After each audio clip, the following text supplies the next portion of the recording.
Hello, hello, hello. It is me again.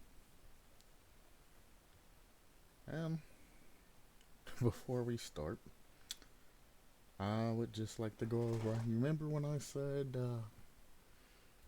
if you had important things on your computer, like you were doing video editing work or work from home, or your computer was important, don't worry about updating to Windows 11. Stay on 10. Well,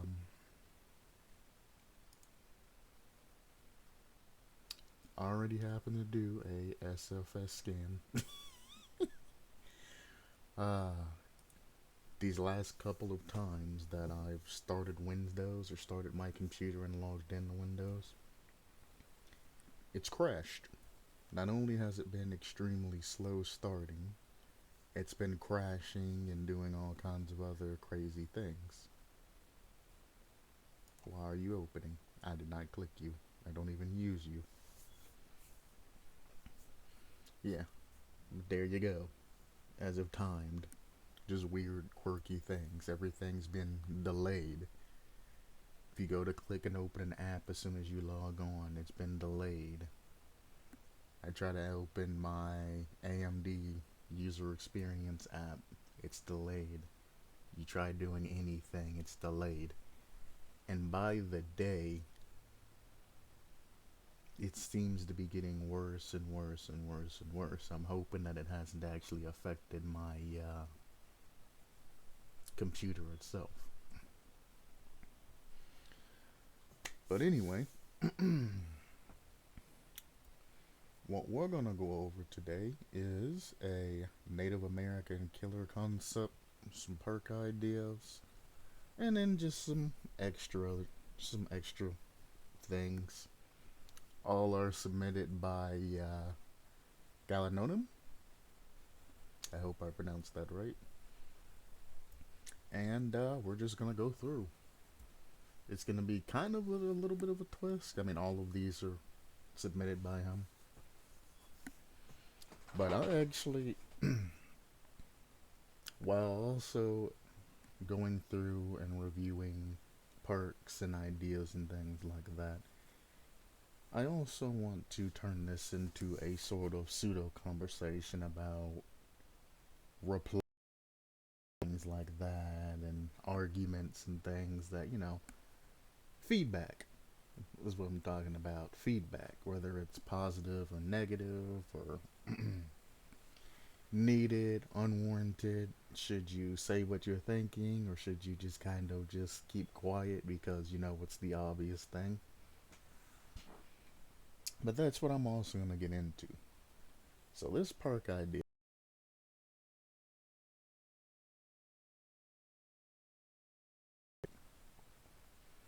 Now, just from the sign of that title, I know most people are going to think about whatever the name of that perk is that came out recently. When you walk by somebody on the hook and they have the perk, it freezes the timer for like 30 seconds.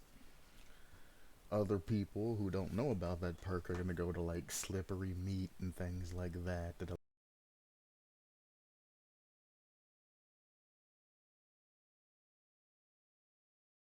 the option of hopping off whenever you want and things like that. But what I want you to think about this particular concept is just the concept itself. Now, everything that's sounding like everything that's being said and things like that to try to get a grasp on what everybody's talking about. But this is one of the reasons why I think I need to go over actual feedback versus just blasting somebody in their form. But let's start. Do you think it's a good idea to implement something that gives survivors additional time on hook? Word for word, survivor additional time on hook. After activation, instead of a normal hook timer, an additional timer will be activated and will last 30 seconds on the highest tier upgrade. So when they get hooked, bam, they get an additional timer. Let's say it's going to be, for the sakes of something that everybody can refer to, let's say it's going to be like a deep wound timer. Once the deep wound timer runs out, then the regular timer starts again. That's about the basics of it.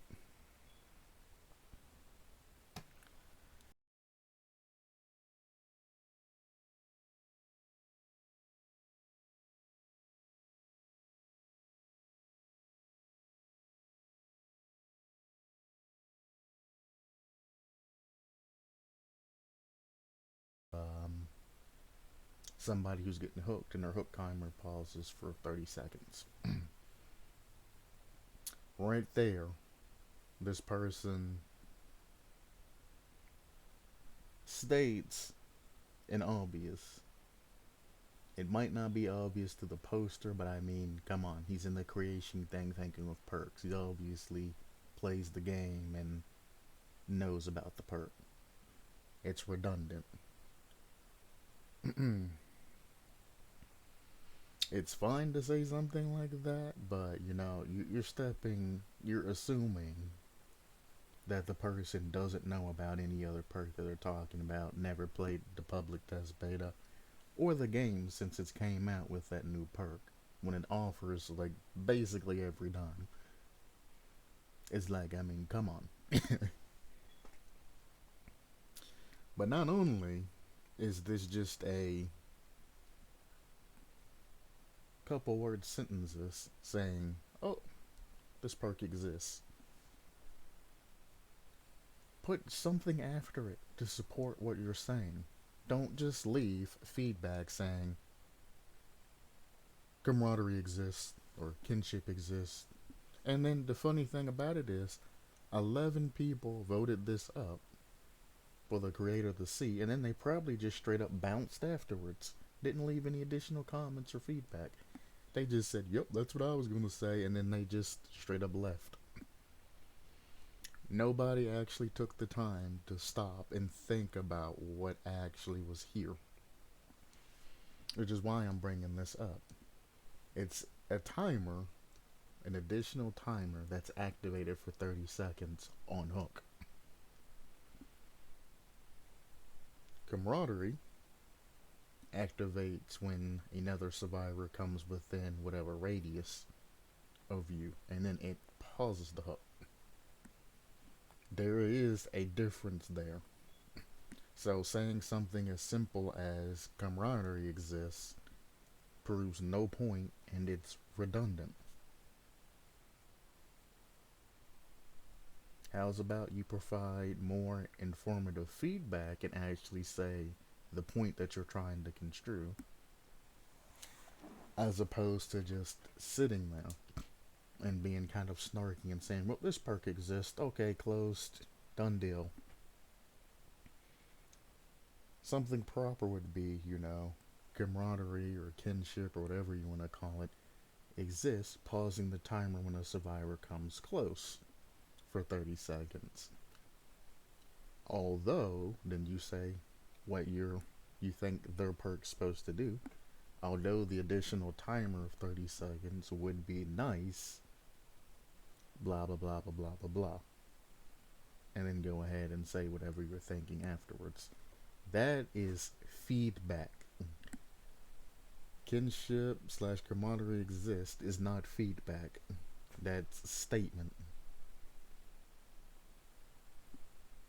Camaraderie exists, and the fact that people bandwagon that and vote that up is what just fathoms, just this is why we can't get any perks pushed or anything like that, because as I always say, your average person's mediocre. That's what they think of right there. Camaraderie exists, and then they press the send button. And it's like, why? Why don't you actually take the time to read and understand what you're reading? Don't just skim through, get an idea into your head, and immediately blurt it out. Make sure your idea actually works. Like, you're not turning in a paper at school where you don't really care what.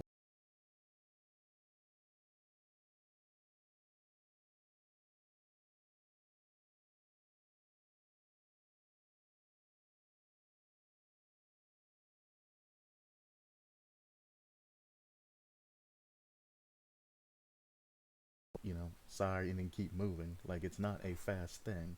This is a form based off feedback and suggestions. He made a suggestion, you did not do your part as feedback. Delete your comment, or add, or expand upon it, or delete it, and then wait for him to explain what he's thinking, which he does. Go down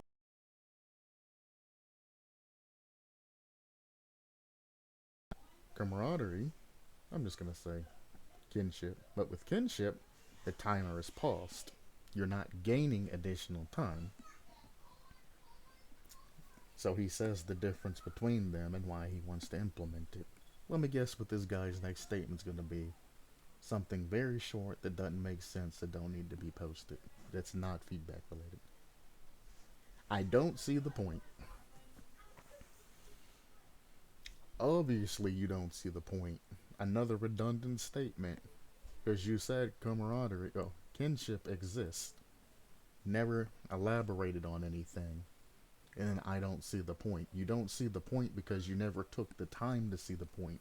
You never took the time to think about what's going on in your life and what's sitting in front of you. You have no reading comprehension skills or anything like that. You don't comprehend things. You probably go through life just walking by and not questioning the things that you should be around you. If you have problems in your life, you'll never notice until they outright slap you in the face. Then you want to address them when they're close to their highest points, when they could have been squashed way before they escalated. That is the type of feedback and life choices that individuals like this make. A lot of people say, well, you're just assuming he could be this, that, and that. No.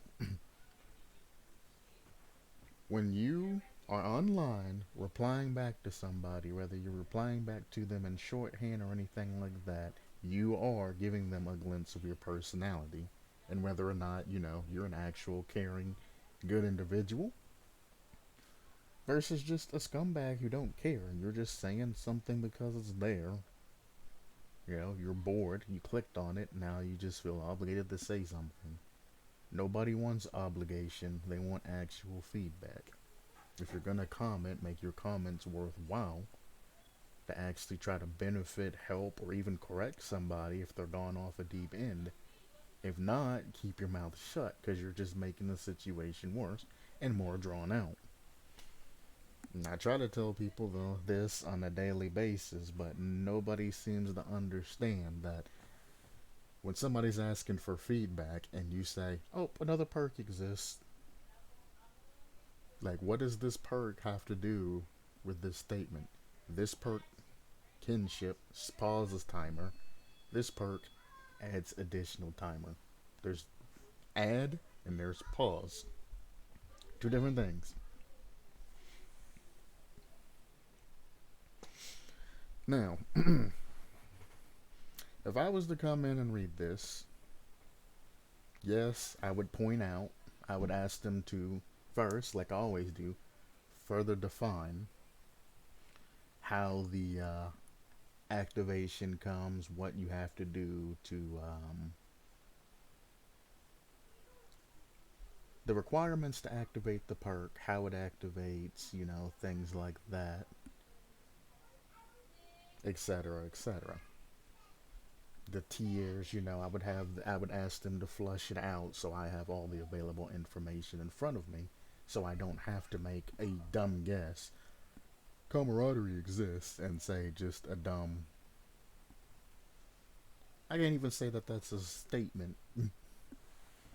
It's not even a complete sentence. It's not really a statement. It's just a fragment of something. Camaraderie exists. Okay? There's camaraderie all around the world. What's your point? You have to connect a subject and matter together. If you're gonna reply back, I mean, if you're texting, on your way, can you pick up snacks? And you just say okay and then show up with some random BS, people might not be happy with you. Generally, if somebody says, "Are you coming over?" Yes. They say, "Can you pick up snacks?" You'll ask, "I'm by so and so," or something, or "What kind of snacks are you looking for?" Unless you know this person for a long time, which they obviously don't, then you might pick up, chips and crap that they like. You know? If you know the person, you can get inferences for them. But if you don't, then you have to be more specific on everything you do. Especially when it comes to the internet, nobody can read sarcasm when you're being strict, when you're being sarcastic, when you're being funny, when you're being toxic, or any of that. Because I have a lot of people on a daily basis say that, "Oh, you're toxic." And I'm like, "I'm not toxic at all. You just never dealt with somebody like me before." Most people call me a realist, or they tell it like it is, or anything like that. That's not 100% completely true, but I mean, if I see that you're making a mistake, I'm not just going to turn the other way and look away like most people do and allow it to happen. I'm going to come up and say, "Hey, why are you dragging your kid by your ankle down the road? We're going to give him brain damage. That's also child abuse. If you don't stop, I'm going to have to call CPS on you." And "Oh, you're being toxic. Why are you approaching this parent? This parent's a parent. They know how what they're doing." It's like, if they know what they're doing, then, they wouldn't be treating their kid, dragging him by his ankles. Why aren't you saying something about it? Better yet, why are you defending the person who's obviously in the wrong and you see that they're in the wrong, but you're going to mind your own business? And that's because that's how people are taught.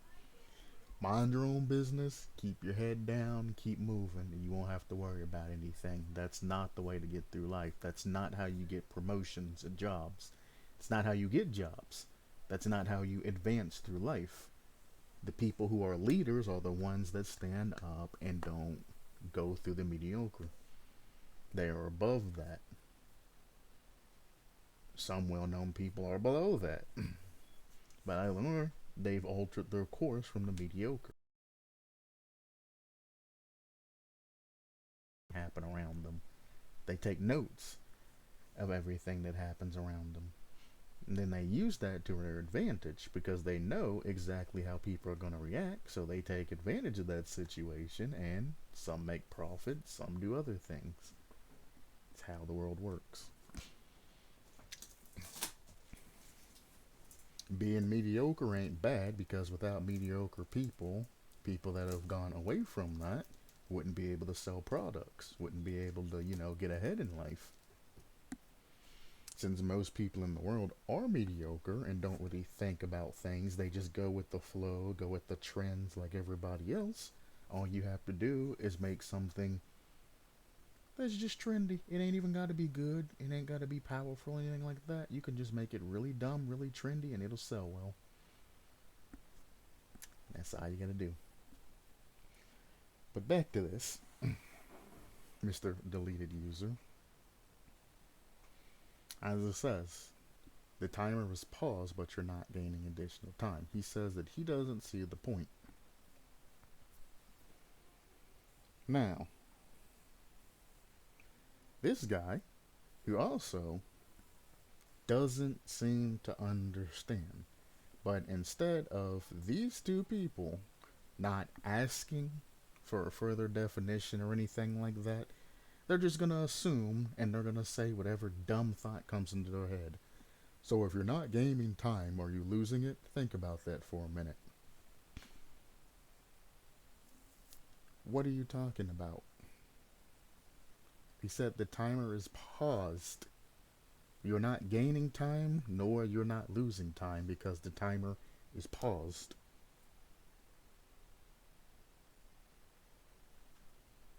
His perk, He wants you to immediately gain additional time.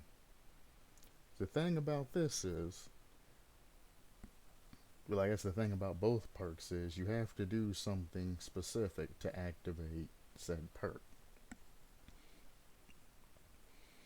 Pausing the perk when somebody comes near versus you having additional time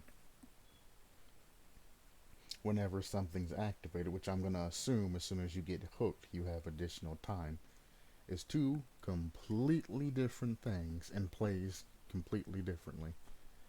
But instead, I don't see the point, and then you get this smart aleck just comment back because they don't understand.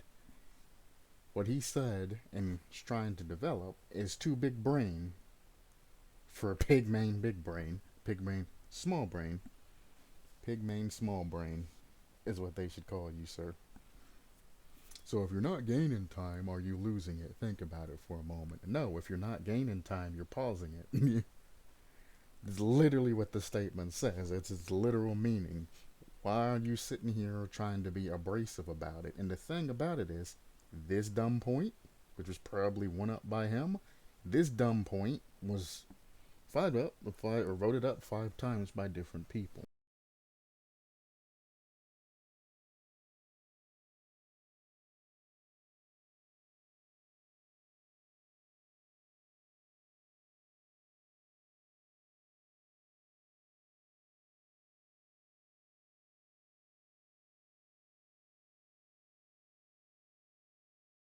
They're being obdurate in their attitudes and to understand. Only thing they understand is, well, if you pause, you're gaining 30 seconds. But if you're getting additional 30 seconds, it's the same as pause.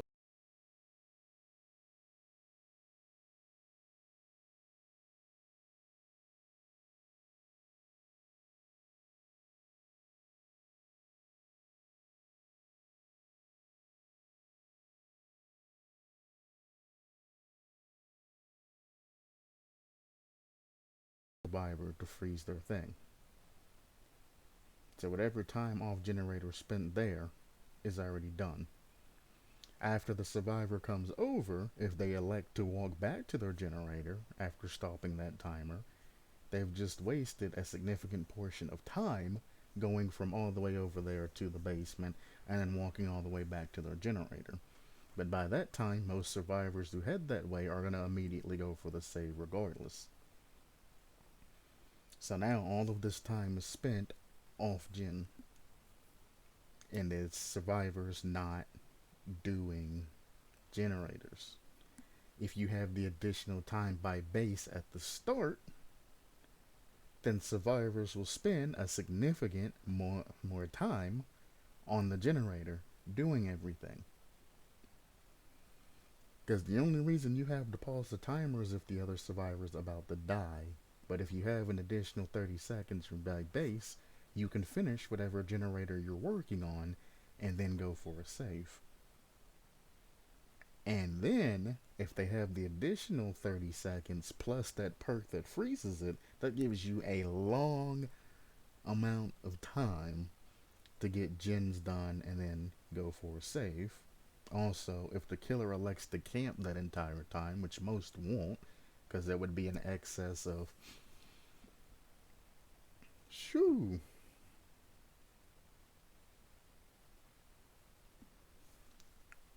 it'd be an excess of like that the killer would just be sitting there without any type of person coming or anything like that. It's probably more because I don't know the bleed out timer from phase 1 to phase 2. Then you have all the way to the end of phase on to that. Then once you run over, you can stop the timer for another 30 seconds, which gives you time to kite the killer, come up with a plan, and let another sneak down and get an unhook or something like that. I understand the concept that he's trying to portray. And it makes a lot of sense to actually have a perk oriented towards that way. It might be similar, but it's different in functionality completely. These two, instead of just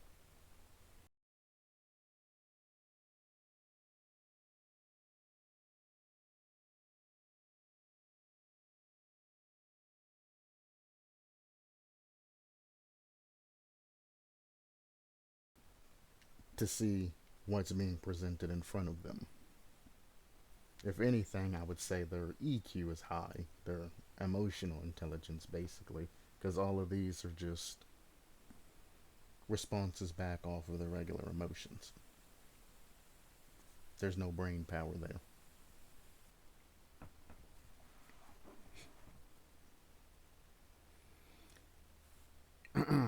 He then says he thought he was rather clear. It's a completely different effect. Instead of it being a pause, it's additional time. It works similar, but it's not the same. And I agree, it's not the same. Both perks have different requirements. He says you need to unhook a survivor or heal them. So there you go. The active requirements for his perk he finally defines as being an unhook or a heal, or even possibly both to activate this perk.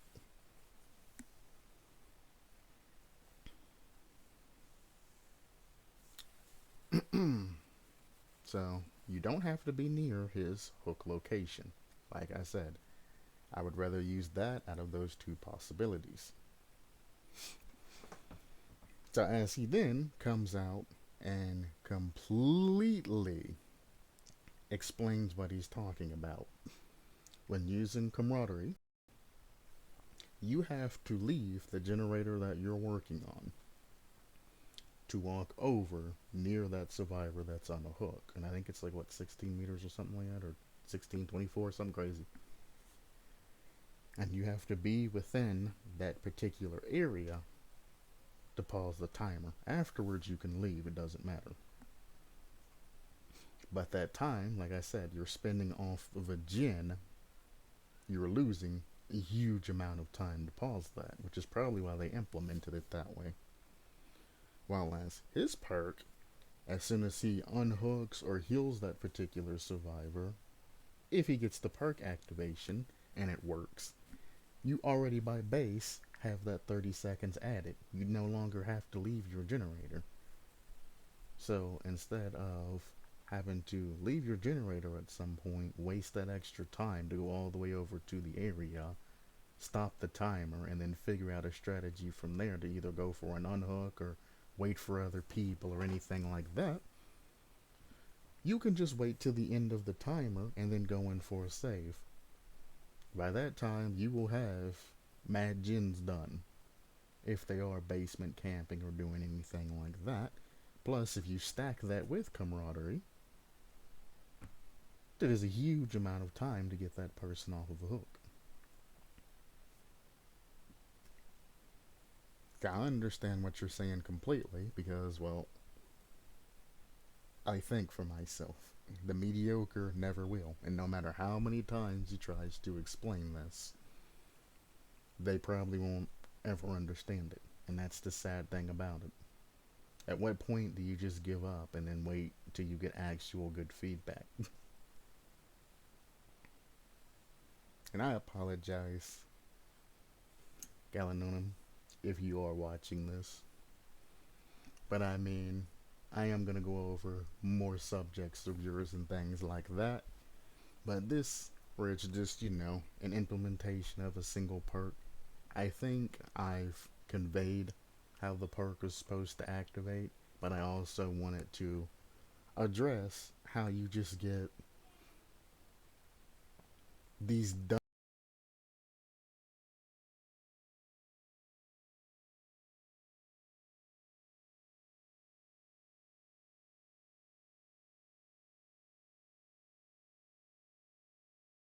you know. I'm looking for feedback, and the only thing you can say is, good job, sounds good. Or, I don't understand, there's other things exactly like it. Which I know when I do reviews about perks and things like that, I do list the similarities of perks and things. But I also, well, when I'm not live streaming, go through the time to understand exactly. Live stream, I do it all live. You get my opinion. And as I go through and read more, I change my opinion till I come to, the final conclusion. I think I've done a pretty good job, but nobody's commented and say, well, you're full of crap and what you're saying is wrong, so I'm gonna assume I'm doing a good job. Then another random person says, I thought they were talking about this perk,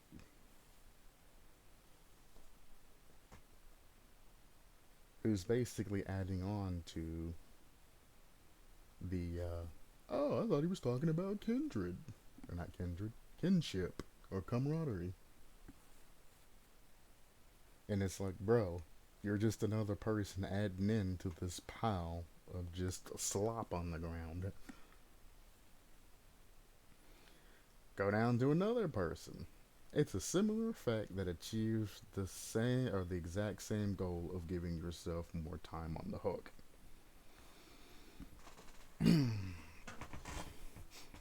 Is it a similar effect? Yes, that's undeniable. And the baseline, it's to extend hook time. Whether it's pause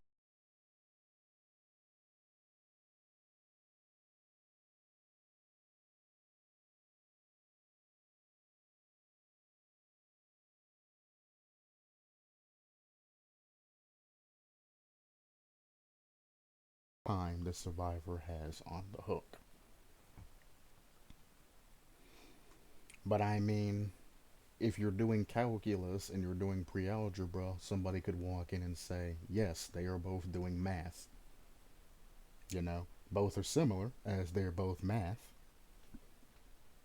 I know it's not technically just math, but I'm just simplifying it like this person's doing. So don't give me slack on that.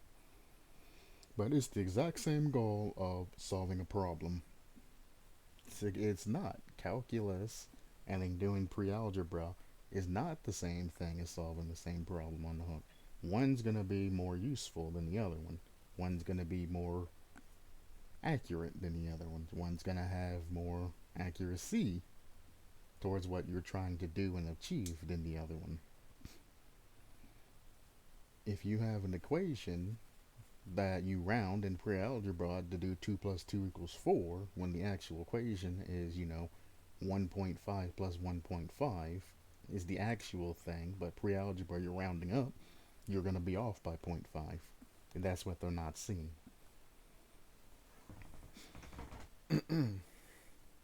So you're giving yourself, or you're extending the amount of time that you can sit on the hook, but you're doing it in different ways. But that's not the part of the perk that you should be harping over. Everybody understands this for base. The part that you need to understand is the usability of it.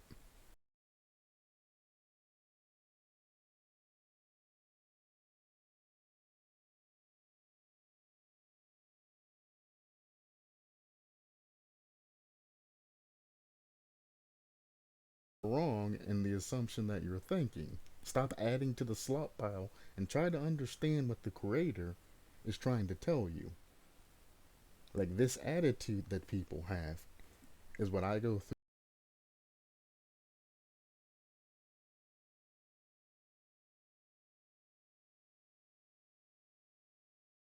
You do that, another person throws in, and you explain the same thing again to that new person, and it's a complete and total cycle. And by the time you get everybody dialed in, or what you think is dialed in, the original person either comes back or somebody from previous comes back with another snarky statement that tries to disprove what you're saying. And it's like, this isn't a debate. You're not trying to disprove what I'm saying. You're not trying to prove me wrong. That's not. You're trying to give me feedback on my perk to see if it's implemented. I'm not making this huge statement for you to say, no, you're completely wrong, and this is proof that you're wrong. This is not what he's there for.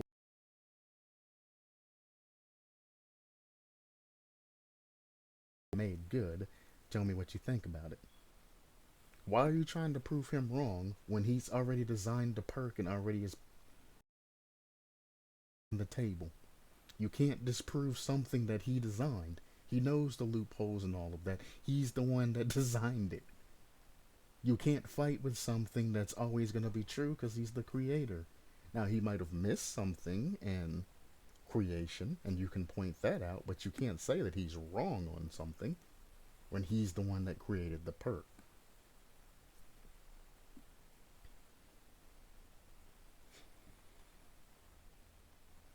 Like I said, it's a similar effect that achieves the same exact goal of giving yourself more time on the hook. Does it though? As long as he unhooks the person, that's an extra 30 seconds, boom, from the start. Guaranteed.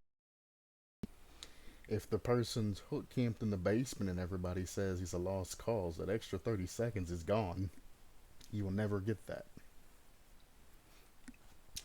Same, if he never gets the unhook on that particular person, those 30 seconds are gone. You'll never get that. Two completely different activations, two completely different uses. It's like dead hard versus sprint burst. Dead hard gives you that small invulnerability frame. Sprint burst gives you the ability to run away. If you wait to the last second in sprint burst, it's the same exact thing as dead hard, except you don't have the invulnerability. But you do get the extra speed. So they're similar, but they're not similar. Dead hard's good for dodging, speed sprint burst is good for getting away. Kinship's good for when you're going for the save. I don't think he had a name on that perk. His perk is used for when they immediately get hooked. It gives extra time for whoever's on the gym to be able to finish what they're doing, for them to get position, they get everything they need done before they go for the save.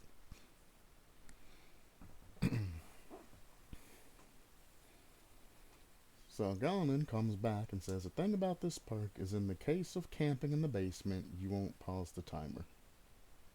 That's not true. And if you could buy additional 30 seconds without the need of being near the hook, it would work better than camaraderie. So,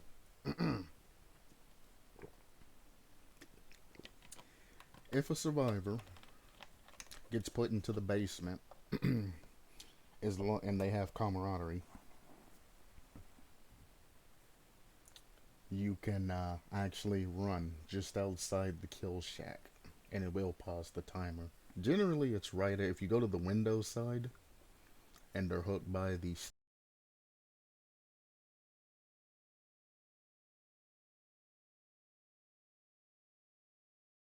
writer's side, you can actually stand outside of the kill shack and start the timer. You don't have to be in the basement. It actually can pause from inside of the shack or anywhere around it, depending on the location. So you can pause the timer. Unless I'm misunderstanding this sentence. The thing about this perk is in the case of camping in the basement, you won't pause the timer.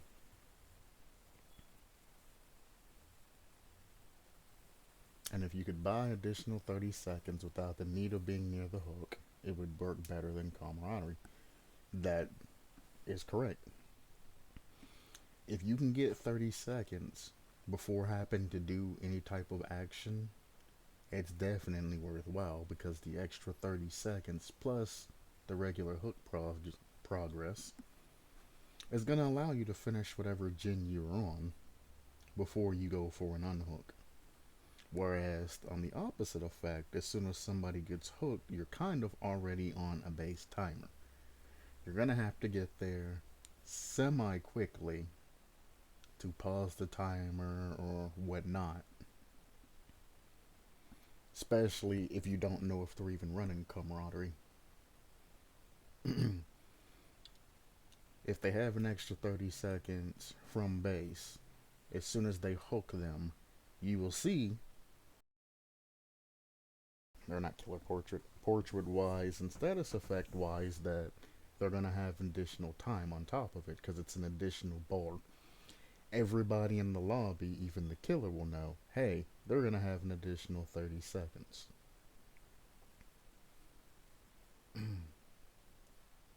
One, that gets rid of the exploit that camaraderie has. If a survivor is running camaraderie and the killer is out chasing another person, if he keeps an eye on the hook bar as another survivor is trying to be safe, especially if they're in basement, if the hook bar ever stops, which I pay attention to when I'm the killer, if the hook bar ever stops digressing or progressing, I guess it'd be in this case, you know that there's a survivor within 16 or 24. I don't remember. It's probably 24. But you know there's a survivor within the immediate area that's about to go for that unhook. So if I have a survivor in the basement and I see that the timer stops, I immediately just abandon chase and head back to the basement. And by the time they finish that 16 meters, go down the stairs, unhook the other person, I'm basically there for round two. Pow, right as they're coming out. If they have an extra 30 seconds by base from the start, then it's going to leave me time thinking, for one, that, oh, well, I don't really need to camp this person because they're going to be on the hook for basically ever. So I'm just going to leave and try to get something else done. Even if somebody's Bubba camp 30 seconds on top of all of their other hook timer, they're probably going to be more apt to leave because nobody wants to stand there for like a minute and a half just staring.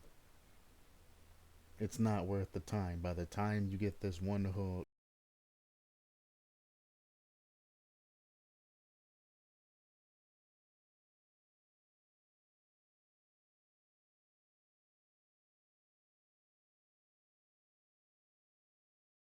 so by that time, you're literally only gonna get one kill, and that's if the survivors allow you to.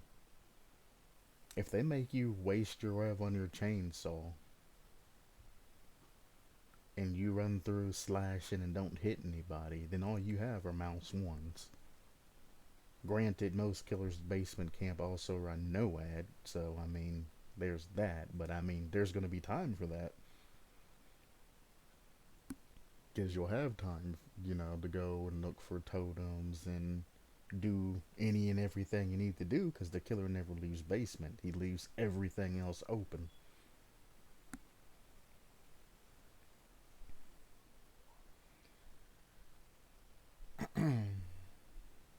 So he tries to sum it up again for another person. And every time you try to sum it up for somebody, you try to sum things up in their particular meaning of speaking.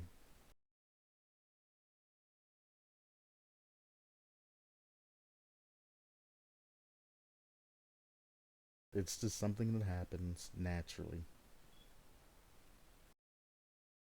Rule of it, and you think about things like that. You're probably like, nah, I don't do that.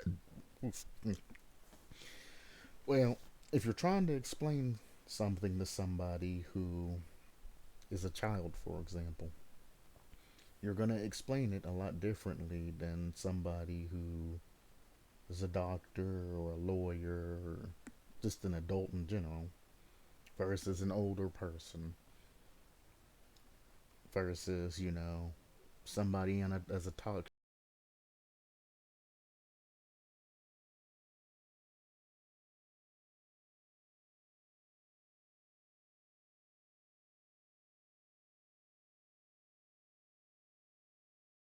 It's just natural thing that happens. So he explains it again. He talks about oh, it shows you. He talks about I thought they were talking about this perk, which is camaraderie and all of that. He posts. So he goes in and talks about the perk and shows the differences and things like that and how things are going to be better than camaraderie. Another person adds on to the slop pile immediately after. Timer is paused for 10 seconds, 10 seconds longer on hook. Timer gains 10 seconds.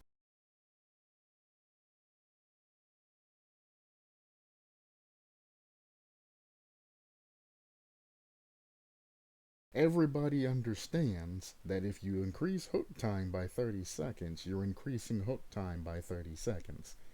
That much is implied. What you are saying is what is already implied from the passes of the perks itself. And people are upvoting that, thinking that this guy is smart and he's all this other things. And he's like, everybody's getting frustrated. Like, why doesn't Gallinum understand what I'm saying? He does understand what you're saying. You're not understanding what he's saying. Communication is determined by the feedback you get from another person or the other person you're talking to. Gallinan keeps trying to say over and over and over what the differences is, and he's just been straight just saying it, but nobody's trying to take the time to think about this. And he's driving everybody insane. The timer is paused for 10 seconds longer on the hook. Timer gains 10 seconds longer on the hook. Yes, if that was the perks by definition. If the perks by definition only said, hey, timer remains paused for 10 seconds, which is 30 seconds, by the way, you should probably read the original thing. But timer is paused by 30 seconds. Timer gains 30 seconds. Well, one, that's actually different by base anyway, but both are 30 seconds being longer on the hook if the ability is activated. The difference between the two, which was the whole purpose of the perk that you just can't shut up long enough to fathom, is the fact that camaraderie makes people come off of gens, which uses that time to pause the timer. Once the timer is paused, if they elect to go back and finish their generator, if it's nearby, whatever, or if they go down for the unhook and go for the save or whatever they're trying to do, one, you're wasting the rest of the 30 seconds that you get from camaraderie, so you're getting less efficiency on the clock.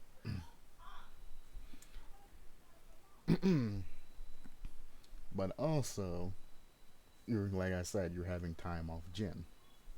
While using his perk, the 30 seconds is already applied. Now you have the full efficiency of those 30 seconds. As long as you get there before they die, you've successfully used that 30 seconds. If you finish the generator and did all of that, you're successfully using the hang time that that person has. And a lot of lower levels, gentleman fridge, don't understand this concept because as soon as somebody gets hooked, they immediately go for the rescue. It's like, no, use the hang time. If that person just got hooked, don't leave your generator and waste all of that time that that person's giving you by being hooked. Don't do it. Use that time to your advantage. If that person's hooked in the basement or hooked on the side of the map or in a corner or anything like that, I use the basement as the reason because that is just easier for somebody to understand in a situation. Because if the other person's running camaraderie and you walk up to the corner of the map and you unhook them before the 30 seconds is even up, you've wasted 30 seconds worth of time. You've effectively nullified the perk and everything else. The perk becomes useless if you don't use that extra time. But at this perk, you get the 30 seconds at the beginning of the hook. That's enough time to essentially complete a generator, possibly even two generators, if you use that time efficiently, and then go and then save the survivor afterwards. Now, if the killer is actively hunting people, one person gets hooked, they go after the second person, they get hooked, etc., etc. In theory, when playing the game, meta wise is, and keep in mind that I've been playing this game since release. Just keep that in mind before you want to counteract or say anything like that. Meta play is always genre strategies. The game tries to negate genre strategies by always spawning two people close to each other. What the game wants you to do is to complete two generators by the end of, the first chase. And then one goes for a save, two more survivors work on other generators, and then afterwards it goes down to either a 3-gen situation or it's towards endgame. That's by design what the developers are trying to make you do. Which works a lot in low level games, heck, even in some high level games. If two survivors spawn together, they almost always go to the same generator. You're losing time doing that. A lot of time, I might add, doing that. Unless you have perks and things like that to counteract it. Proper way to actually play the game, genre strategies, the meta, as everybody else says, is the meta is the beginning of the game, all 4 survivors go to different generators. One survivor is going to be caught by the killer. If the one survivor can run the killer long enough for them to complete generators before they are hooked, that is 3 generators by default. Gone. Afterwards, you have 2 generators left and 3 survivors. One survivor will go for the unhook, and the other 2 survivors will go and find different generators. 2 things are going to happen in this scenario.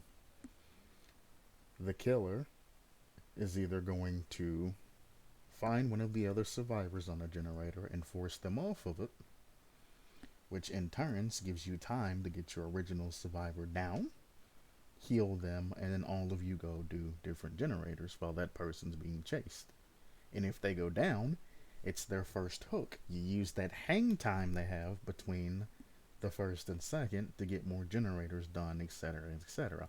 And you just keep passing the baton until you get all the generators done and leave. Second thing's gonna happen is I guess there's one of 3 things that can happen. Second thing's gonna happen is the person going for the unhook is going to be spotted and chased. And as they're being chased, one of the other survivors is going to have to come off a generator and get the unhook while the other survivor is being chased.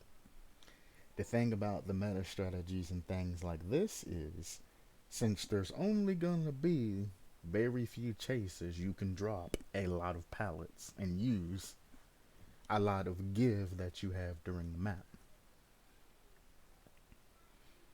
So, you can completely use everything on one side of the map while the other survivor companions are on the other 3/4 of the map doing generators, not close to each other because you don't want to. It's genre strats. The third option is you get a ridiculously overpowered killer or something like a super fast bow running speed or I call it the plan C. Some crazy thing happens that just completely either snowballs, ruins, or destroys any type of hope or plan.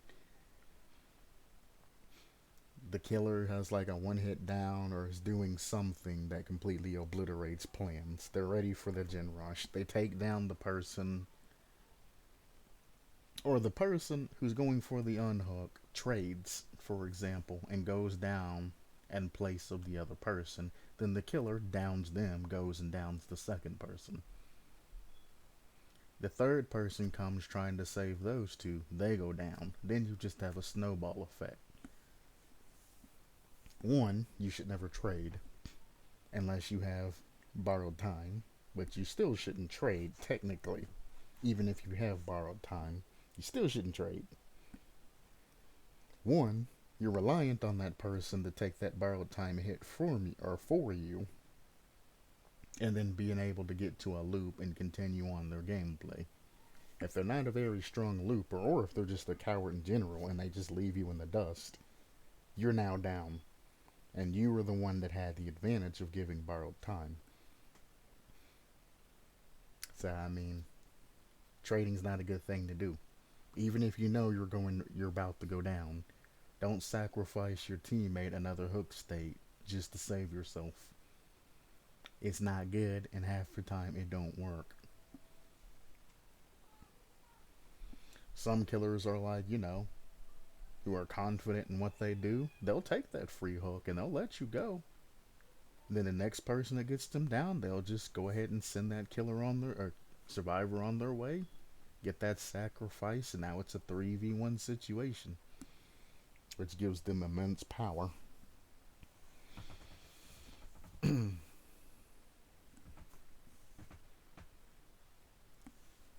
But yeah, gen rush strats. You get as much gens, or you get as much gen time in as possible and as efficient as possible.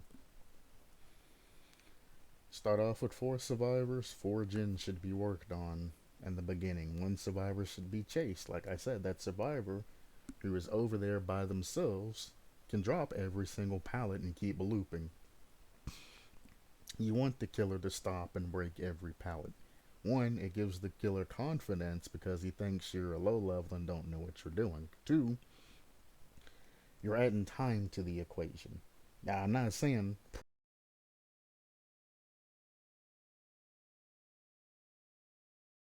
you have that you can use, and among other things, you have to be smart and you have to know how to, efficiently loop. But you can use a lot more pallets because at the end, if you do a good job, you'll have 3 generators done.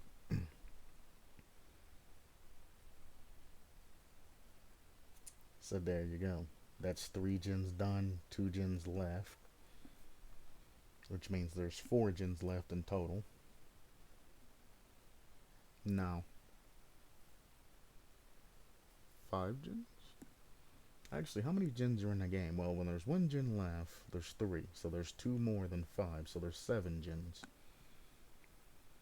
So whatever number it is, you'll add 2 to get how many gens left. You'll have 3 done, which gives you 2 gens to work on, but 4 gens to choose from.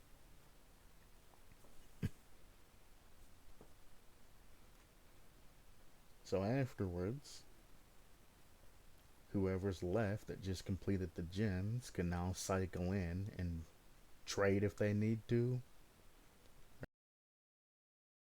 Another survivor, aka if a survivor is getting chased, you can run in front of the killer and take a loop over, try to get the killer on you.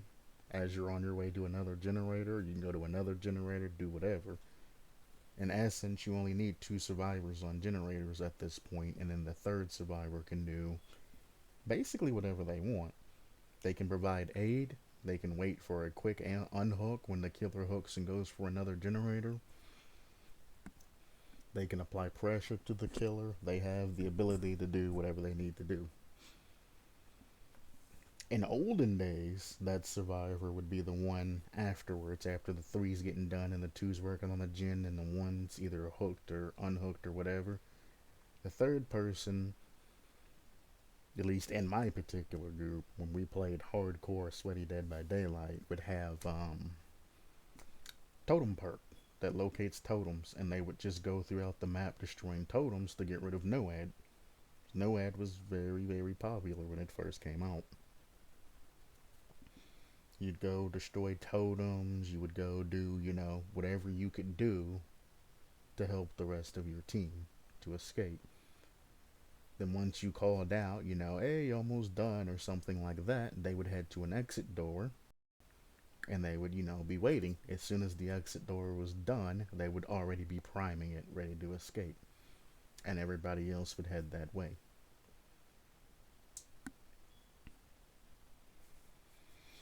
If you're playing with randoms and you spawn by another random at a gen, just walk past the gen and go to another gen. Let them do the first gen and just continue on and just pray that they don't follow you and hope that you don't have like spine chill or something. Find a gen, work on it by yourself, and be careful that the killer doesn't see you at the beginning and you have to do the loops. Unless you want to loop, then just run around like you're crazy and the killer will find you. And the same thing can basically work with randoms. It's a lot longer and harder to finagle because once a random goes down, another one's probably just going to immediately hop off gen and go try to save them instead of using that hook time, which makes matches last longer. But anyway, back to this. Now, he said, Gallinen says there are many similar perks in Dead by Daylight that can stack together. And I don't think stacking pausing timer with additional timer would be something game breaking.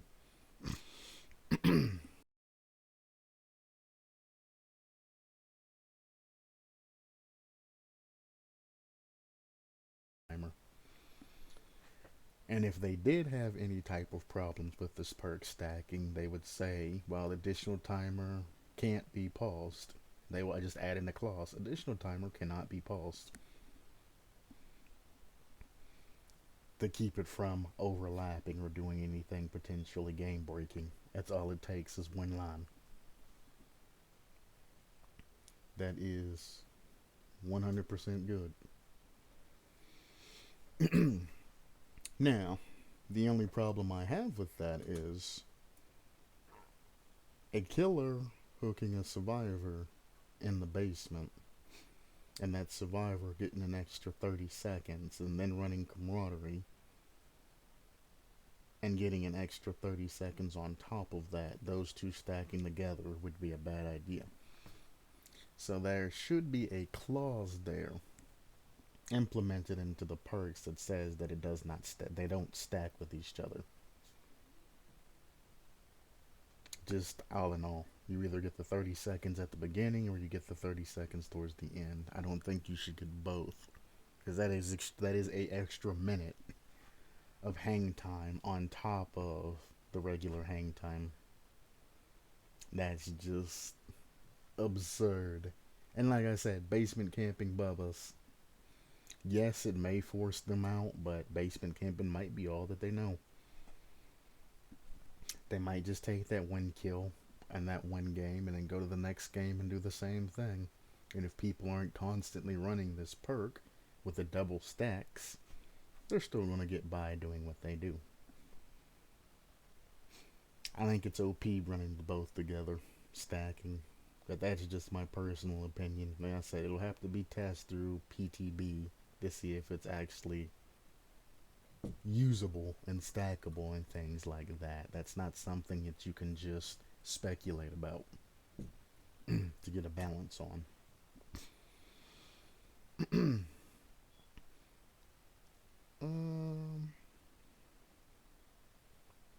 Then he says, yeah, and the end result, it's the same thing. But the thing is, you can't stack these effects because you can't stack camaraderie, right?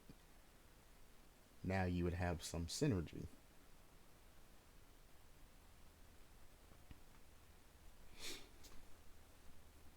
In the end, it's not actually the same result. I mean, the basic result, 30 seconds on the hook then, or at the beginning, or 30 seconds on the hook later. Time wise on hook, it's the same, but the perk gets its value by the efficiency of the hook. Hook efficiency's gone up 30%, whereas time efficiency stays the same.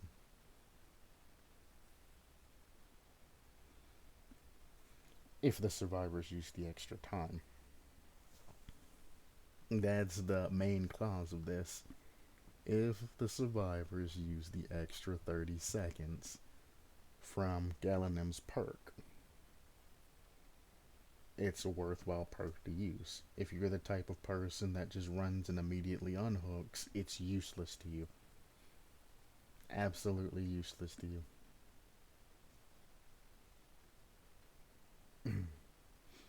Camaraderie, there's no hang time efficiency because you are, or no generator efficiency on top of the hang time because you have to be close to the survivor in order to start that timer, so you basically have to go for the unhook.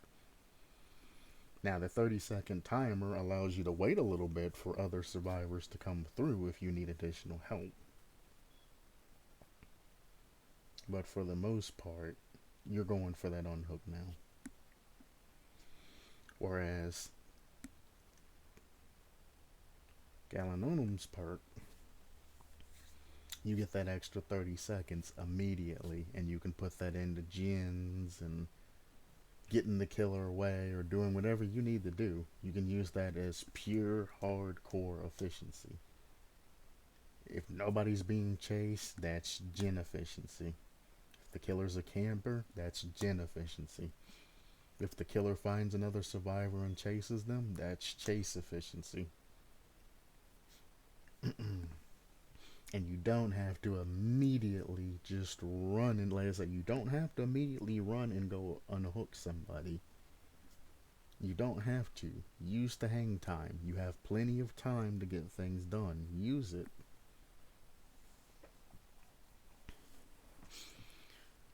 Um, this shouldn't need to be a perk, but a base effect of killers being around the hook survivor while not in chase should make the hook timer still up to 90% based on the killer's proximity to the hook survivor.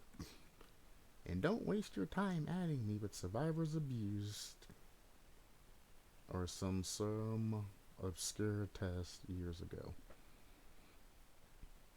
One, Mr. Gosh Josh, if you're gonna come and end the end with your statement of something like this after making a pretty dumb statement from the start, don't post anything at all.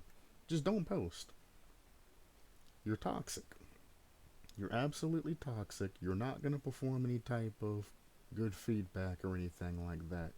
You're basically the type of person that runs in, sees somebody, calls out a negative trait about somebody, and then immediately leaves on an online forum. Or in an argument, you're going to say, oh, well, you got a big forehead. And then you immediately next to the next person or immediately leave the room. That's the type of statement and comment this is. But not only did you not give him proper feedback on his perk, you then tried to push another agenda up on the guy. And then people actually voted that up. Talk about just absolutely absurd. This shouldn't need to be a perk. That's just your opinion. I agree that this should be a perk. I would love to have more time to work on generator, especially if a killer is camping. Because that's the only killers that it affects, is a killer that's camping. It is a direct counter to a camping killer. Instead of making me go all the way over to where the killer's camping and possibly become part of that and put my life in danger, I already recouped the time because I unhooked them and did something altruistic earlier. I'm being rewarded for putting my life in danger earlier by going for the unhook. Or helping my survivor friend out. I'm being rewarded for that as opposed to having to put myself in danger to extend their hook timer. So that's just an opinion that it shouldn't need to be a perk. Keep your opinions, especially toxic opinions, to yourself if you're going to portray yourself like that. If you didn't add all of this cyber abuse, all of this other crap, and then try to push your own agenda up on somebody else's form, it'd be fine. But the whole point of going out of this, it's wrong. Put a base effect of killers being around the hook survivor while not in chase. Make the hook timer slow up to 90%. Camping is a tactic. Why would you put just an inherent in the game encode a 90% hook base as opposed to killer proximity on that? That makes no sense. You're changing one of the core aspects of the game. It makes no sense. It is the most ignorant statement that I think I've ever heard. Well, why don't you just make the hook go slower because the killer's quicker to you or closer to you? Why would you slow the hook timer up to 90%? Do you know how long that hook timer would go? Actually, let's do the math. I'm not live, but I'm treating this as live. I did no prior research. I'll admit it because I wanted to do it live, but I'm running this scan check on my computer right now, so my computer's running slow. As you can see how long it took Google to pull up. Hook hang time DVD.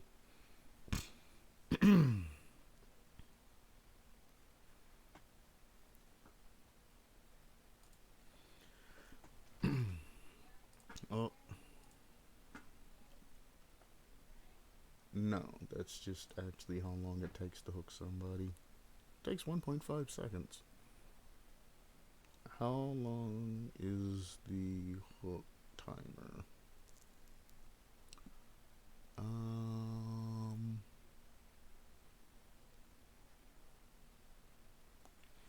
Alright, stage 1 is a minute. Stage 2 is a minute. So you do have, like I said earlier, about 2 minutes. A minute. Did I say? I think I said a minute and a half. I might have been wrong. But you have a 2-minute hook timer. So let's go 90% of 120.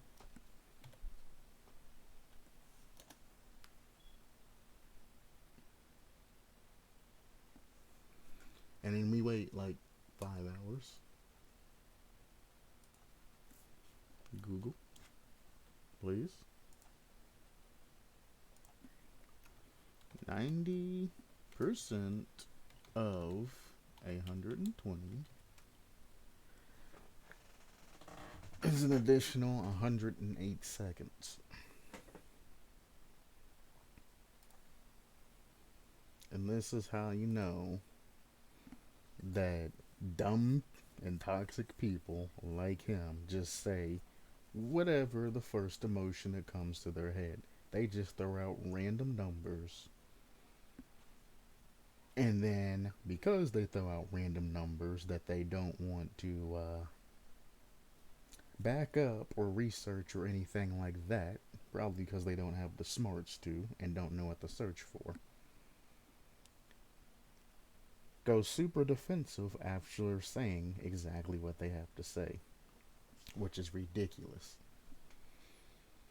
This shouldn't need to be a perk, but make a hook slow up to 90% based on killer's proximity. Why should the hook take another 100 seconds. That is a minute and 40 something seconds. That's near two more hook phases. Why punish a killer to have to wait basically double the amount of time? Because they're camping. Camping is a very valuable strategy. Depending on the killer, some killers you do have to camp. They get their strength from camping, like Hag. You hook survivor, you put down trap, you go, and you attack other survivors. Survivor goes for unhook, you teleport in, you get a hit and or a grab off of that survivor. You ladder rinse repeat.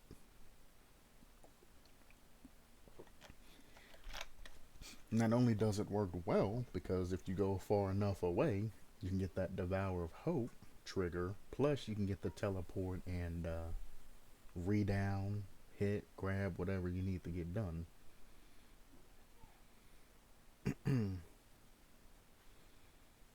So why, or like the Bubba basement situation that I always bring up,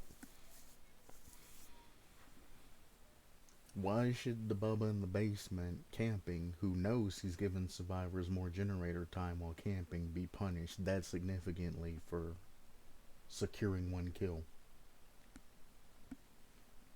No. Your statement was without base, without intelligence, and without knowledge of the game. Their statements based off pure raw emotion and whatever mental state that you were having. Then he says something about survivors abused and some random obscure test that happened years ago. What are you talking about? Are you okay? If somebody adds you, it's gonna generally be the same day or next day because everybody's generally up to date in these forums.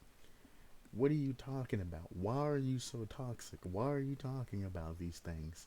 If you didn't have confidence in your statement, why post it? Actually, why post your statement at all? It has nothing to do with the subject matter that the original op had. But even so, he answers you. He's very patient with you and answers you. And he says camping is a problem. That's why something like this would be nice, no matter how it would be implemented.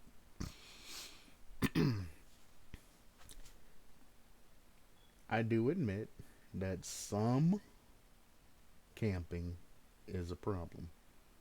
If you are sitting face to face, touching a survivor to where you're basically body blocking to where nobody can pull them off, or you're close enough to where you can just grab people as they're coming to take the survivor off.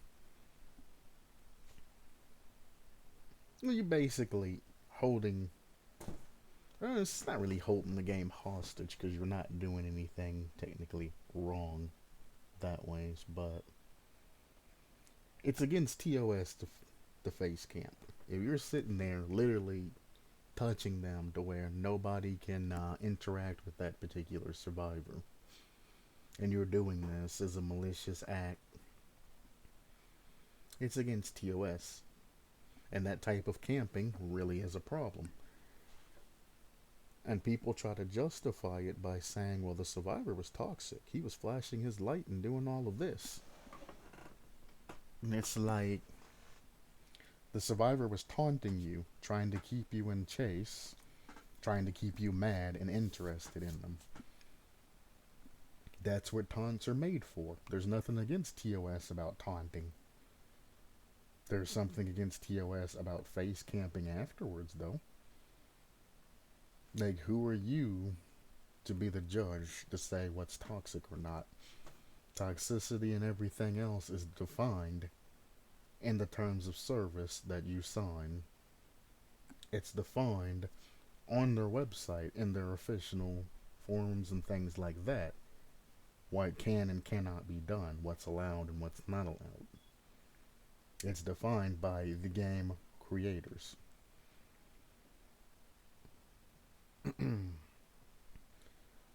So why are you face camping? Why are you calling survivors toxic for teabagging at the end of a trial? They survived the trial. They deserve the ability to, be happy, to be congratulative, things like that. If they point at you, yeah, the survivor is probably saying, hey, I beat you. I survived. I survived you. I escaped from you. You have no power over me anymore. It's a horror game.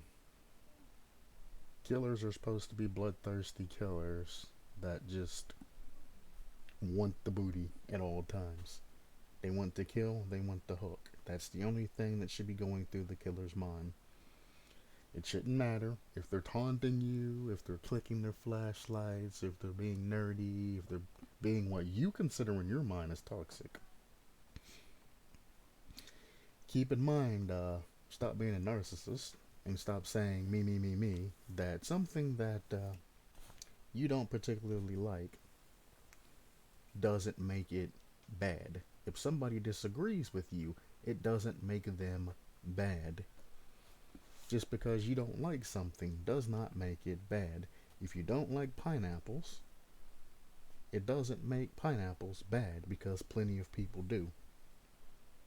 And people have that demeanor all the time, especially the high EQ people that are based a lot off of emotion. You can have high EQ and IQ. I'm not saying that. I'm just saying the more higher EQ people that don't have the IQ to support it, they go just straight off of their emotions. Everything they do is emotions based.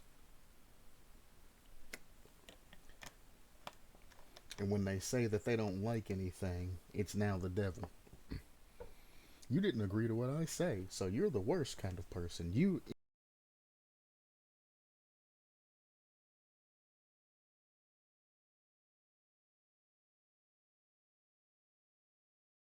do. Me disagreeing with you about whether I like pineapples or not make me a baby kicker or a Democrat or a Republican or whatever the heck else people like to call people nowadays. What's that have to do with anything? It has absolutely nothing to do with that.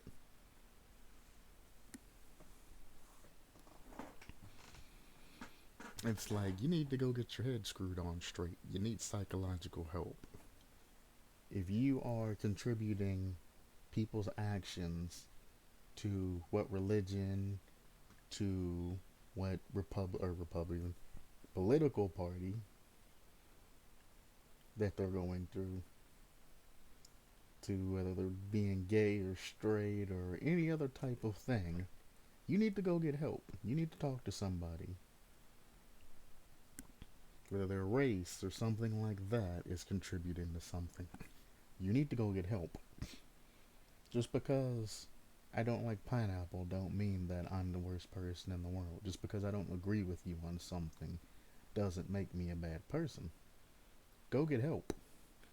If you have these feelings that are just popping into mind, go get help. You're not right in the head. You're not. And a lot of people aren't. Correct the issue before it takes over you and ruins your life. Go get help.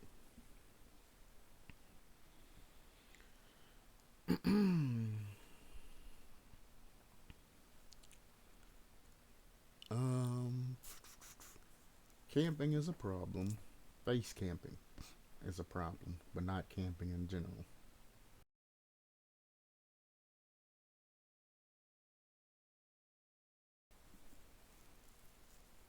No matter how it would be implemented.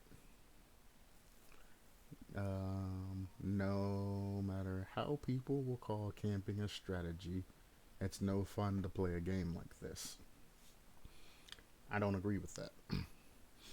Camping is a strategy, regardless of what you say. Camping's a strategy. It's been part of the game since the beginning. It is. The devs even tell you that camping is a strategy. It's when you're face camping, when you're not allowing survivors to make any type of actions, is when that's when the issue comes in mind.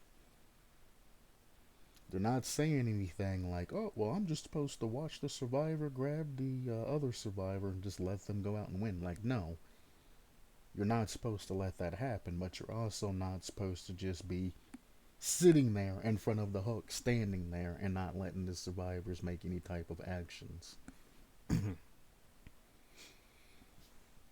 You know? If you're face camping, you're wrong. It's against term of service. If you're just regularly camping, that's fine. Because the time you're spent sitting there camping, the more generators can be done. If survivors use their time wisely and they bring the correct perks to counteract that, or tools or flashlights and things like that, there's plenty of cases where I've been saved or I've saved people who were camping. All it takes is one survivor to grab them off with borrowed time, that person to take a borrowed time hit to get the speed boost, and the rest of the survivors to fall in line, taking hits as everybody else escapes, ending in a for escape. Killer wasted their time camping, you get out. You just have to learn strategies to counteract it. I think it's very fun to play against a camper. Personally, I live for that when they that moment to where they're camping and they're mad at a particular survivor for flashlighting them. Then the three of us come in all healed and we peg him down and take hits, and all four of us escape. And then as soon as it gets to the end, the person they were camping all game is gonna teabag him and flash him again, making him even more frustrated. It's not the survivor that's being toxic in that situation. The survivor taunted him, kept your attention like he's supposed to do. He used proper tactics. You were the one that got frustrated and escalated the situation to being toxic. You're the one that face camped instead of stopping the other survivors from doing what they had to be done, or what needed to be done. That is your fault, and yours alone, because you don't have the temperament to control yourself and just let that survivor go and find somebody else. If a survivor's being toxic for you and you can't get a hand on them and you've been chasing them, for a decent amount of time, break the chase. That person obviously wants you to chase them all game because they know that they can escape you. Go find another weaker survivor, hook them instead, leave that person till later. It's most people that are toxic that have flashlights and builds to basically run the killer all game. They're gonna run back in front of you to take protection hits and things like that to get brother perks. Use that to your advantage. Force them into a position to where you can at least start the chase with them hit once so you can just kind of mop up afterwards, as opposed to doing all of that. If they're not running no mither, I think the most that they can reasonably get up is twice. Maybe once. I know Unbreakable's one, but I haven't kept up with every perk that came out. There might be another perk besides No Mither and Unbreakable that lets you get up. So I'm gonna say you can get up twice. Because I don't know. And it's like,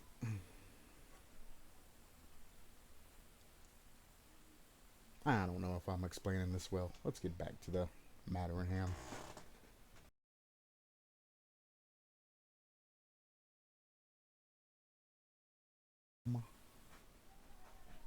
It's no fun to play a game against the camper.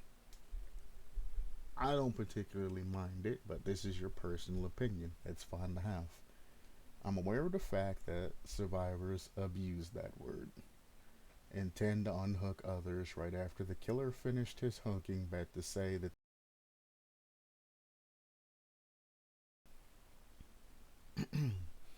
yes, there are a lot of quick unhooks as soon as the killer finishes hooking and things like that. Most cases, the killer will be after a survivor and they'll run towards the person that's about to get unhooked, chasing the killer or running the killer back to the unhooked situation. But there's also campers who, like Michael Myers, or, I guess you could throw Ghostface or the pig or something in there too. That'll hide around the corner, wait for a save, and then pop out and hit. That's strategy. The entire time they're sitting there waiting for this opportunity, they are letting survivors work on generators. That's the toss up. Yes, they're camping. Yes, it might not be fun for you, but guess what? Your team is doing free generators without any type of pressure from the killer. You gotta look at both sides of it. Yes, I'm being camped, but generators are being done, baby. You gotta look at both sides. You can't be one sided. You can't be all survivor sided. You can't be all killer sided. You gotta look at the facts in front of you. Now, if they're face camping, that's against TOS. They're not going to do anything about it, but that's against TOS. That is defined, and they are wrong. If they are body blocking you in a room and not letting you move, they are wrong. That's against TO service. Those are actions of actual toxicity and actually need to be corrected.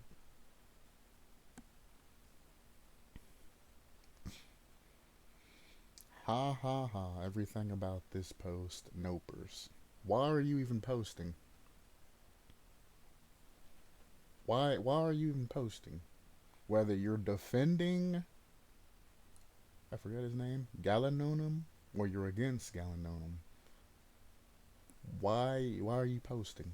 Why do you feel the need to post in this form that's made for feedback and other things? This, haha, about this post, nopers. What is wrong with you? You have 3,000 posts and you still ain't figured out that this ain't helpful.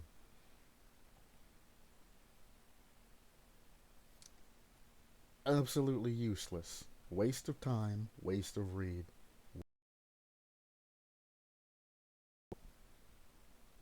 Don't do this, people. If it's on Twitter, YouTube, Facebook, something like that, by all means, it's social media. That's what everything's for. It's what it's there for. If it's a forum about a perk and things like that, don't be this guy.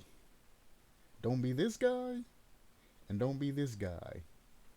It's useless. It's pointless. Next. Well, if you already knew it was broken when we tested it, why even bring it up?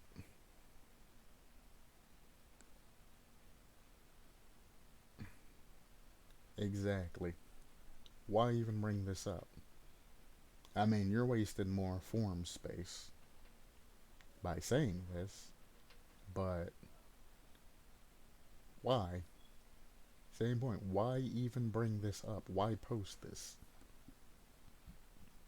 You're causing unnecessary friction. I don't think it's broken at all. Something has to be done about camping without penalty. Who is this we argue with behavior? 1. You cannot camp without penalty. All of you who think people camp without penalty are absolutely wrong. 1. After the match ends, if you go over to the emblems and you check your score, if you're playing killer, you do get dark points for any type of camping activity. If you unhook, if a survivor gets an unhook while killer is in proximity, killer is dark points. And it scales up every time that it happens.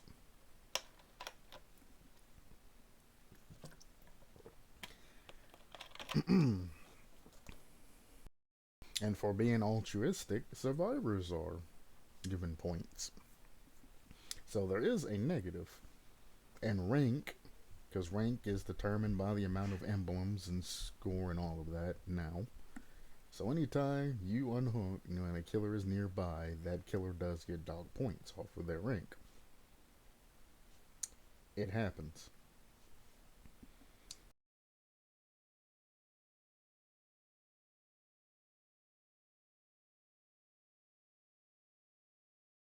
Keep saying, If survivors are smart about a camping killer, generators will be done. The killer wants to camp, so be it. Get those gens done. Don't be the dumb survivors that you have three people stacking around for one unhook, nobody doing generators, and the killers basically stop the entire lobby. Stay on gens. Use the hang time to your advantage.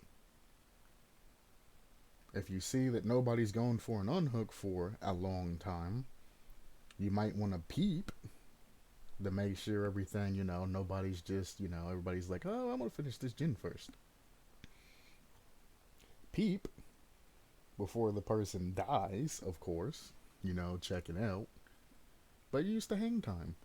If this their first hook, you have all the way from their first hook to the time they die, 2 whole minutes. 120 seconds. Plus another 30 seconds, which is 150 seconds, is basically 2 gens that can be done in that time before the entire bar goes away. Well, it's going to be a little less because you're going to have to find another gen afterwards. So it's about a gen and a half that can be done just off one person dying on the hook. And that's just hang time. That's not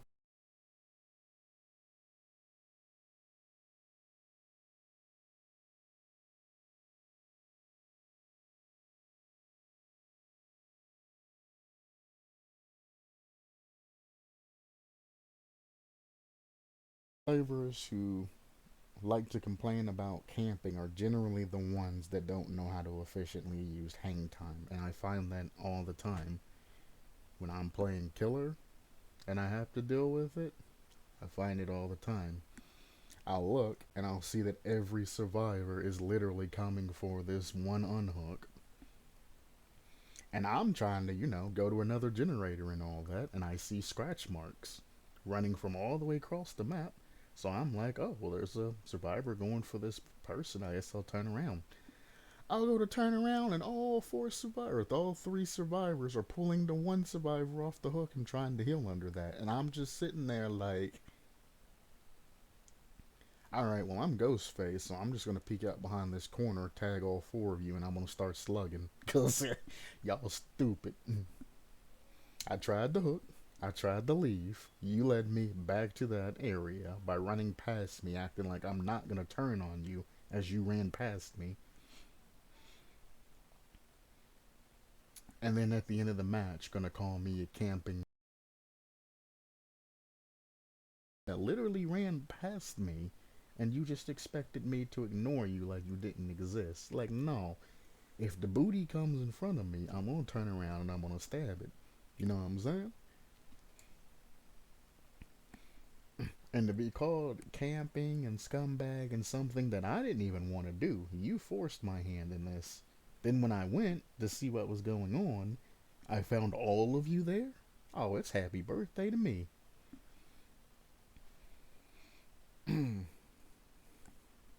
Now, if all of them would have stayed on generators, so the other two would have stayed on generators, especially the farthest ones away from the hooks generally should stay on generators. Those two would have been working on generators, and that other person would have ran by me, and I would have turned around and seen what was going on. I generally don't rehook the person that just got hooked. I slap the other person to injure them for being stupid for running in front of me, and then I initiate a chase with them. I'm very lenient when I play. I really am. I could down that person and continue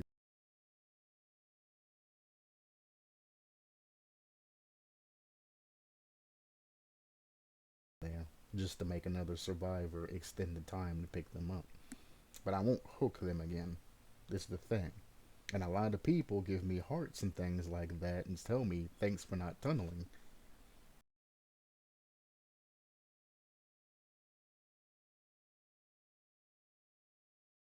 again, and then went after your teammate and easily got them down. But I'm not like that. I'll just continue on. If I know they have borrowed time, I will hit that borrowed time counter though before I go off into the distance because I don't want them to just walk over and heal. But generally, I'll let them go do whatever they're doing, and then I will, unless, like I said, they're a strong killer, they're going to get hit again. I'm going to drop them. I'm not going to hook them, but I'm going to drop them and make somebody else go over to it. But the thing is, even if I get the other survivor that unhooked them originally, I'm not going to run back to that hook and mess with the guy getting up and getting healed. I have a small sort of honor code. I also never get 4 kills unless the last person is the way it goes when I'm playing Doctor or Ghostface online is if a survivor stands up to me, I generally don't mess with them. I'll either save them to last or I'll let them go, depending on how many it is. If you run from me and you fear me and you never look back at me, especially as Ghostface, I'll probably just mark you and plop you. Then I'll crouch in front of you and I'll shake my head at you, especially if you let me mark you mid-chase. I'll just crouch in front of you and I'll shake my head in front of you like, dude, why didn't you reveal me? I've been chasing you all this time, slowing down, obviously, to mark you. You see me slowing down, because I'd have gotten a couple of notifications that you have looked back at me, but you haven't revealed me, so you let me get you into this situation. And I'll just stop. I'll crouch in front of them and I'll shake my head. Sometimes I'll hook them if it's their first hook. If it's their last hook, I generally just leave them sitting there. Next time I find them, if they do the same thing again and haven't learned, I just hook them and send them on their way, because now you're not learning. You're a repeat offender. You're out of here. And then I'll go after another person. I can't tell you how many times I've downed 4 survivors and just had them all slugged on the ground, picked one up and let them go. Walked to the kill basement, or walked to the basement, and then walked back out and restarted the game once they all got healed again. And still managed to get a 3 kill and still let one survivor go at the end. It's like people respect plays like that. Like, I play not only to have fun killing people, but also to have fun and give these survivors a fun time as well. That's just my particular playstyle. And when I see people say, oh, well, you suck and all of this other things, I'm like, same as with Rocket League or a lot of games that I play. I've played the game for so long that I know I can be a top contender. I know I can get very, very high or in Dead by Daylight, low in rank. I get to the iridescent 1 killer. It's not a problem, but I'm tired of it. Do you know how many times, how many games, and how many cycles that I've been a number 1 killer, even before the renewed ranking system came out? Do you know how many games I've put in and I've actually tried hard to get 4 kills and have thought things through and have pushed and pushed and pushed? Same with Rocket League. Do you know how many times or how much of my life I've spent try-harding and pushing daily, over and over? I used to play like 8 to 12 hours training every day to get better in Rocket League. I got to the point to where I was pristine because I spent so much time playing and learning mechanics and doing everything in this game. That nowadays I'm just burnt out. I don't care. If you want to flick it over my head, I might just let you, just because I don't feel like double jump or boost jumping, excuse me, to try to knock it off and score it in your goal. It's like I don't care that much. Just why my extra mode's name is I'm only at 60%, bro. Chill. Like, I'm not going to 100%. I'm not going to go up the wall and do all of this craziness and flip resets and all the other things that these pros do. I can do them, But it's like I don't want to go back to that life to where I'm spending 8 hours a day practicing them to get them to get to doing them consistently and accurately and getting everything done. It's like I don't care that much. I've gotten older. I'm out of that phase in life. I just want to chill, play a couple of games, and move on.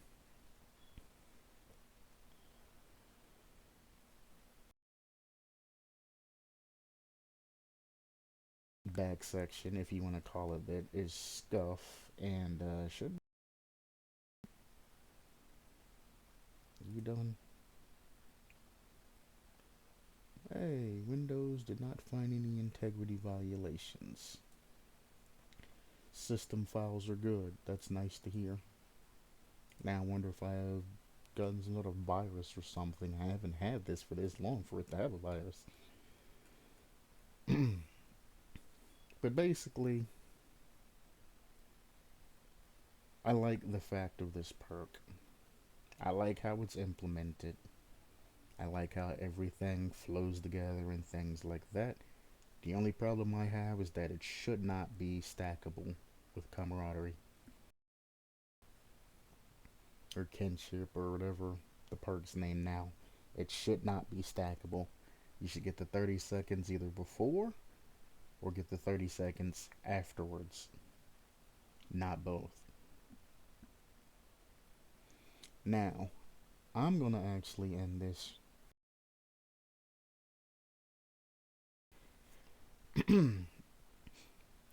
And I think, well, I guess I could upload this as part one. Nah, I'm gonna go live because yeah, this is just a side perk. I still have the Native American and every other kinds of and a couple of more things to do. Another perk ideas video, the Native American killer concept, things like that, which I think I'm gonna do live. So for the moment, I'm Q. Supplement your lifestyle, and don't be this guy who just comes in. Actually, that guy's not even the worst. Don't be these guys that aren't providing any type of positive feedback and suggestions like the original poster's asking. Don't be that guy. If you don't have anything informative to say, just don't say it. Keep it in your mind. Not everything that you think of has to be put out on paper or put out in a form. Think about what you say. Supplement your lifestyle. Bye bye.